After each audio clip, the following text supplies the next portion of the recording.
bienvenida a nuestra reunión. Para nosotros es un gusto y una satisfacción tenerla con nosotros y a su vez pues agradecerle por querer compartir sus conocimientos como profesional, ya que somos estudiantes del quinto semestre de la Universidad Indoamérica. Quienes habla Yesenia Cepeda, mi compañera Karen Jiménez, Livia Naranjo, Alexandra Solano, Jessica Verde Soto, Zully Muepaz y Carla Jerez. Para nosotros, pues, repito, es una satisfacción compartir con personas profesionales que quieran impartirnos sus conocimientos y brindarnos un poco de sus experiencias. Entonces, esta noche, pues, nosotros vamos a realizarle unas breves preguntas para que usted se extienda hacia nosotros y nos dé un poco más de conocimiento de lo que es nuestra carrera. Bienvenido. Buenas noches con todos, mucho gusto. Bueno, aquí estaré atenta para cualquier inquietud que vaya surgiendo a medida de la entrevista. Saludos, doctora. Le voy a realizar la primera pregunta. ¿Cuáles considera usted que son los principios éticos fundamentales que guían su práctica profesional como psicóloga? Bueno, uno de los principios fundamentales, pues, sería el respeto por la dignidad y la autonomía de los pacientes, ¿ya? Otra de las cosas, pues, que nosotros tenemos que tener en cuenta como un principio sería el hecho de no maleficencia, es decir, de no hacer daño. Si yo por A o B no tengo la preparación necesaria, pues, para atender algún caso en específico, tratar de no abrir esa herida para luego llegar a lastimar a un paciente y no saber cómo cerrar eso que yo estoy abriendo en alguna sesión, en alguna espacio que yo tenga para compartir con el paciente. Otro de los principios, pues, trataría de siempre hacer el bien, de aplicar esta ciencia de la mejor manera posible para poder así llegar a los pacientes. Y bueno, otra de las cosas muy importantes, pues, sería la confidencialidad y la privacidad que debe salvaguardarse entre paciente profesional, profesional paciente. Otra pregunta, Doc. ¿Cómo aplicaría usted en su trabajo diario en el principio de la confidencialidad con sus pacientes o usuarios? Quizás ha enfrentado alguna situación donde usted tuvo que manejar, digamos, extensiones a este principio. Bueno, nosotros siempre tratamos de que, prevalezca la ética y la confidencialidad en no tener que nosotros comentarle, pues, a alguna otra persona lo que el paciente nos está comentando a nosotros, a no ser que esto se haga como a modo de un estudio de caso con la autorización del paciente, o si por A o B yo tenga alguna persona que sea supervisora de caso, ahí yo podría llegar a compartirlo, mientras tanto no. Ahora, una de las cosas en las que podría llegar a presentarse, pues, una pequeña disruptiva sería si es que el paciente, pues, está poniendo en peligro a una persona o se está poniendo en peligro a sí mismo, y esto llegue, pues, de algún modo a la autoridad, a la policía, y le lleguen a solicitar a uno, pues, algún informe, alguna información detallada acerca del paciente. Qué sé yo, si un paciente, pues, está teniendo problemas legales, a veces, pues, le piden, si es de conocimiento que está siendo atendido por parte de un psicólogo, pues le piden la información acerca de él.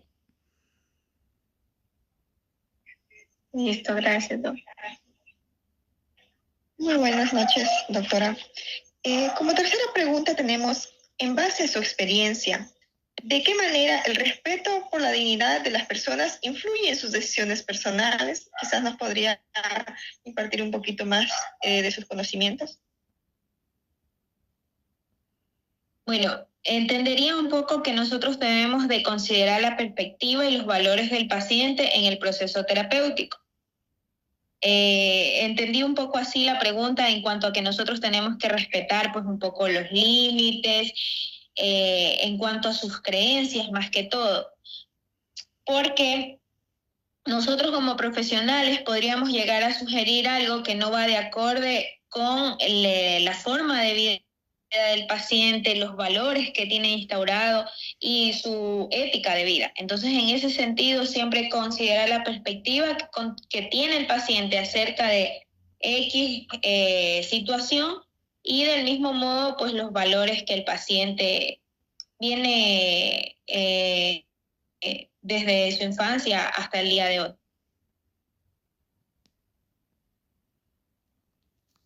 Ok, muchas gracias, Doc, por compartir su experiencia. Otra de las preguntas es, ¿puede usted compartirnos quizás algún ejemplo o alguna vivencia en su etapa profesional, cómo actuar con responsabilidad ante un dilema ético en su campo de trabajo? Bueno, un dilema ético, por ejemplo, sería donde nosotros tendríamos que llegar a compartir pues algún motivo, por ejemplo, en el caso actual, en mi lugar de trabajo, que es una dializadora, ¿no?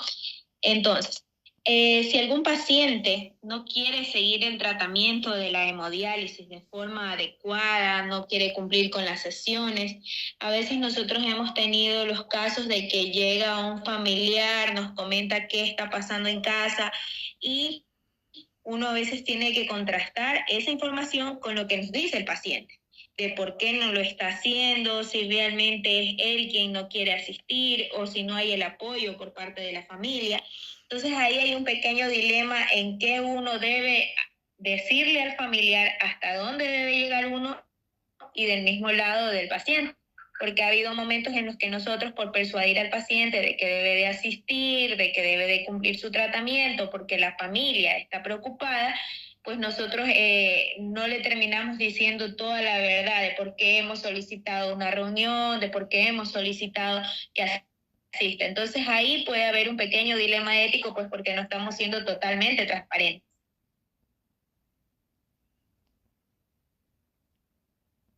Buenas noches, estimada doctora. ¿Cómo se asegura de mantener su competencia profesional actualizada y alineada con los principios éticos de la psicología? Bueno, nosotros debemos de estarnos innovando siempre, porque el conocimiento de lo que aprendimos ayer, el día de hoy es obsoleto. Entonces nosotros siempre debemos de innovarnos, de buscar cursos, de buscar una maestría, buscar especializaciones donde nosotros pudiéramos seguir adquiriendo herramientas para poder trabajar en el día a día y poder nosotros ir de alguna manera actualizando esos conocimientos que adquirimos en el pregrado o en quizá en una maestría que ya realizamos. Entonces, en ese sentido, es importante y es fundamental seguir nosotros tratando de aprender. Y del mismo modo, pues tratar de trabajar siempre con honestidad, con transparencia y con respeto. Más que todo porque, por ejemplo, a veces uno por querer no rechazar a un paciente o algo, uno dice, no, sí, yo trabajo ansiedad, depresión, trabajo con adolescentes, con personas con problemática de consumo y quizá yo por querer abarcar de más, yo voy a terminar haciendo daño a alguno de mis pacientes porque no tengo la preparación necesaria para atender todo ese grupo de pacientes.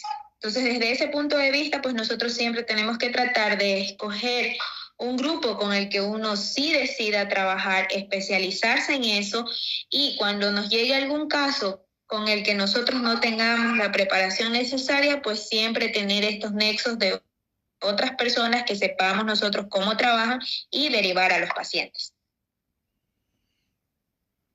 Muchas gracias. Como siguiente pregunta, ¿qué importancia le da la integridad profesional en su práctica y cómo la refleja en su conducta cotidiana como psicólogo? Pues como hemos venido hablando poco a poco, pues siempre respetando lo que se trabaja en un proceso terapéutico, respetarlo y no tener que hablar con otras personas acerca de, ni con nuestros familiares, ni con amigos, a excepción de las cosas que les mencioné antes. Por ejemplo, que alguien me esté haciendo un seguimiento de algún caso, por qué sé yo. Uno de los motivos podría ser porque ese caso me está llegando a mí, está tocando una parte que debería de trabajar yo como persona. Entonces nosotros ahí podríamos pedir que que alguien nos supervise ese caso. Mientras tanto, pues de alguna manera u otra seguir siempre manteniendo la integridad, la confidencialidad y la honestidad con el paciente.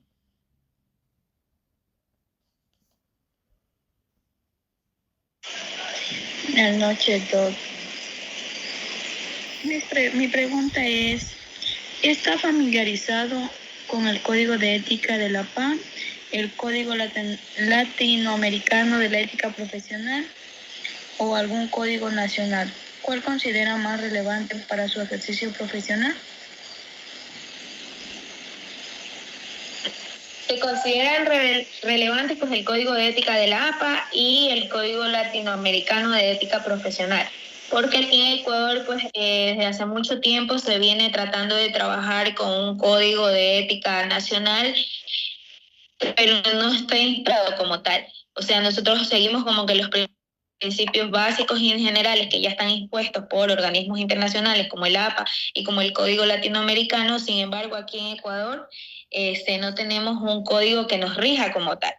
Tengo entendido que al día de hoy también se está trabajando pues en formar evaluaciones para que se nos sea valorados a nosotros los psicólogos para saber si estamos aptos o no para ejercer nuestra profesionalización, y esa es una de las cosas en las que se debe de trabajar acá porque nos está haciendo falta, a diferencia de otros países que sí tienen.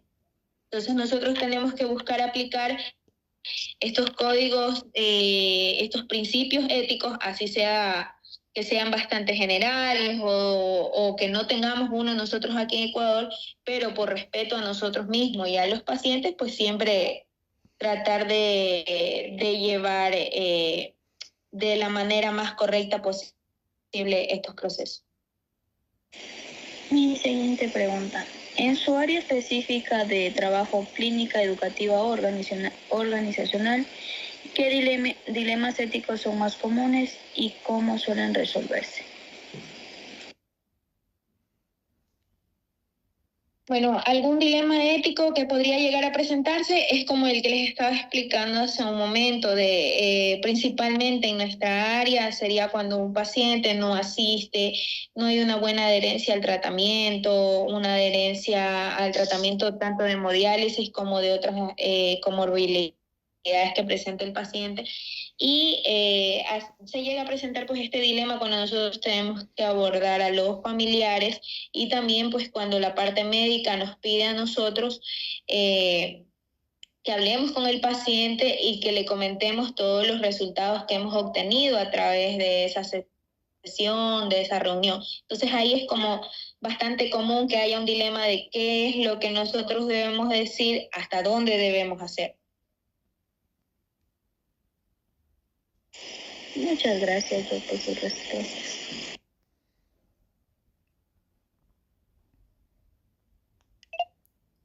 Buenas noches, Doc.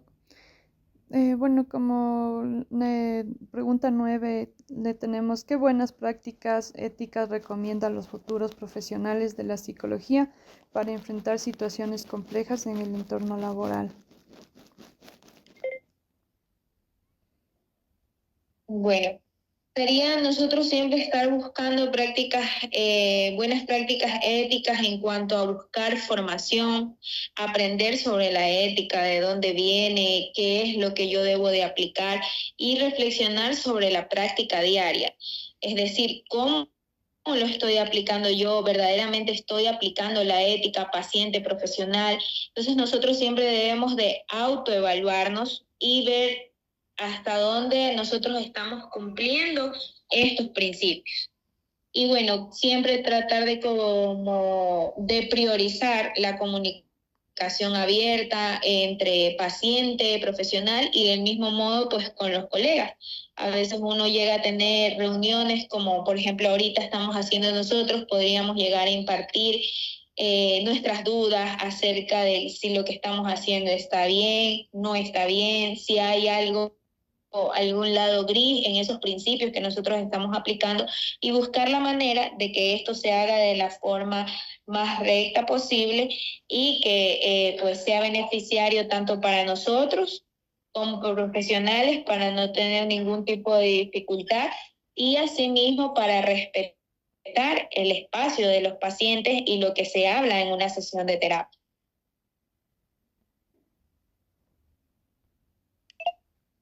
Ya, Doc, muchas gracias. Como última pregunta, desde su perspectiva, ¿cuáles son los principales desafíos éticos que enfrenta actualmente la psicología en su contexto profesional? Bueno, yo creería que uno de los desafíos puede ser la tecnología y la privacidad entre la práctica psicológica. La tecnología, pues, porque quizá podría, qué sé yo tengo un fanpage y comparto mis experiencias como profesional y quizá yo no lo estoy haciendo con la autorización del paciente. Entonces yo por ganar seguidores explicando cómo estoy llevando un caso, porque eso también se ve mucho en las redes sociales, yo no estaría respetando lo que trabajé yo con mi paciente por poner un ejemplo, por ganar seguidores. Entonces, en ese lado, por parte de la tecnología, pues a veces uno termina respetando la privacidad que existe en la práctica psicológica. Eso yo creo que sería un desafío actual, porque eso es algo que antes no se veía. Uno no escuchaba, a no ser que sea por sus profesores que nos comentan un caso en el que no se pone nombre, quizá hasta la edad se omite, del lugar de donde es, porque esos detalles pues podrían llegar a de alguna manera pues discernir de quién es la persona de la que nosotros estamos hablando.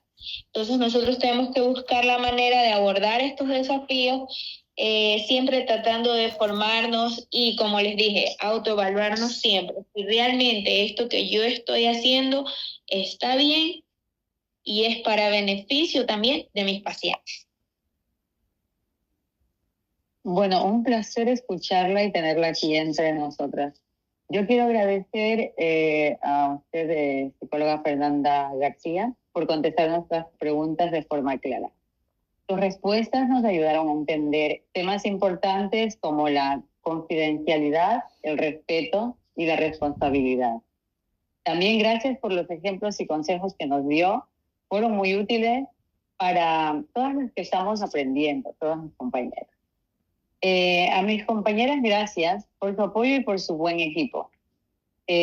Somos un equipo, bueno, muy bueno. Me gustó mucho trabajar con ustedes. Gracias a todas por hacer que esta actividad fuera una buena experiencia.